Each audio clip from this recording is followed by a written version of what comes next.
Welcome back. In this video, let's see how you can convert an Excel file into Google Sheets quickly and easily.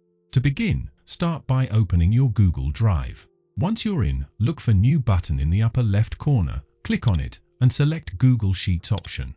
A new Google Sheets document will be opened. From there, go to File, select Import, and you'll see a window with different options for importing a file. You can import the Excel file directly from your Drive, shared documents, recent files, or simply upload it from your computer. In this case, we will use Upload option, where you can drag and drop the file directly or browse your computer using this blue button.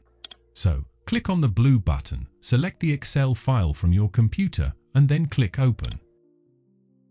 Google Sheets will now give you 3 import options. Since we started with a fresh empty document just a moment ago, the most convenient choice here is Replace Spreadsheet.